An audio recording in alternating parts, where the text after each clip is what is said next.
Sejam bem-vindos à série de vídeos Movimentos Literários em 5 minutos com a professora Thaís Oliveira.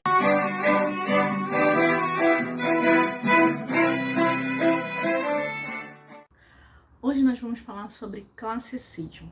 O classicismo é um movimento literário que acontece por volta do século XVI, ainda na Europa, e conta com um contexto histórico de crescente evolução da ciência. Há uma cientificação muito grande, que já vinha acontecendo no humanismo, mas que alcança o seu apogeu, o seu ápice no classicismo.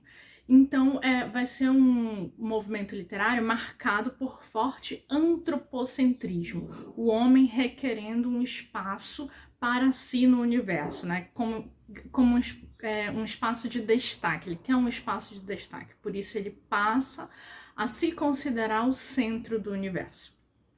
Esse período é marcado por forte mercantilismo. Nós já tínhamos o início desse mercantilismo no período do humanismo, com o declínio do feudalismo, que aconteceu durante o trovadorismo. Mas aqui a gente tem o ápice desse mercantilismo também. Porque vai ser marcado aí pelo contexto histórico do Renascimento e também das grandes navegações. As grandes navegações também alcançam seu ápice, a sua forma mais elaborada e mais feita, mais bem feita, né? Então, isso acontece porque nós, de fato, agora temos o declínio da Idade Média e, para a história, o início da Idade Moderna. Na literatura, a gente considera que a gente tem o início da Idade Clássica. Por que então que esse nome tem esse movimento de classicismo? Porque a gente tem um retorno aos clássicos. Quem são os clássicos? Os clássicos são os gregos e os latinos ou romanos, né? Então a gente vai ter uma das características desse movimento classicista é o retorno à cultura greco-latina. Então nós vamos ter o resgate dessas características dos escritores gregos e latinos. Impulsionado por isso, nós vamos ter um retorno à escrita da epopeia, que a gente vai já falar dela um pouquinho, que é a grande obra clássica portuguesa, né, que é os Lusíadas, mas a gente já chega nela. Antes da gente falar dela, eu queria também reiterar como característica nós vamos ter do classicismo, nós vamos ter o racionalismo, um equilíbrio, né? Tudo isso porque o classicismo é um movimento literário de base racional. Então, o equilíbrio vai ser uma característica bem acentuada, assim como o racionalismo, o universalismo, a busca por temáticas mais universais, né? E menos individuais. E também a gente vai ter uma característica bem interessante nesse movimento, que é a chamada medida nova.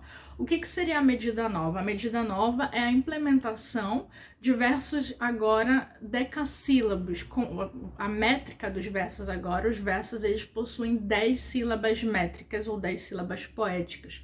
O que até então, no humanismo e no trovadorismo, nós tínhamos versos em redondilhas, né? Redondilha menor, com 5 sílabas métricas, ou redondilha maior, com 7 sílabas métricas. E quem implementa essa medida nova é um autor chamado, é um autor humanista, porque ele vai fazer esse retorno aos clássicos, chamado Dante Alighieri, que escreveu A Divina Comédia, um livro maravilhoso, recomendo a leitura, inclusive. Então, assim, a gente vai ter a medida nova, que são versos agora decassílabos, a escrita de versos decassílabos, uma preocupação com a forma do poema, né? E também o uso de formas fixas, como o soneto, por exemplo. A grande obra do classicismo português é uma obra chamada Os Lusíadas. Os Lusíadas, luso significa pertencente a Portugal, né, do povo português. Então, os Lusíadas, os lusos, os portugueses, nessa viagem, liderados por Vasco da Gama, eles ultrapassam os limites marinhos conhecidos e chegam até Calicut, na Índia. É claro que essa obra ela é permeada de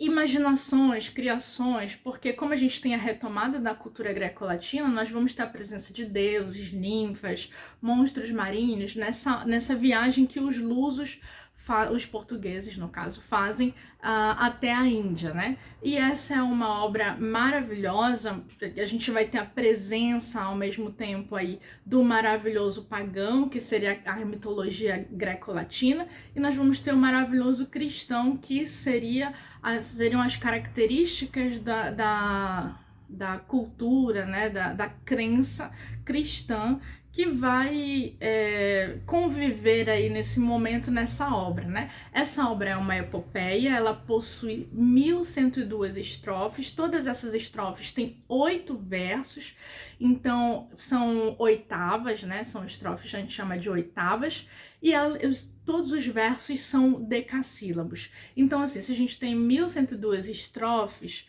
cada estrofe tem 8 versos, nós temos nos Lusíadas, na obra Os Lusíadas, um total de 8.816 versos, todos decassílabos.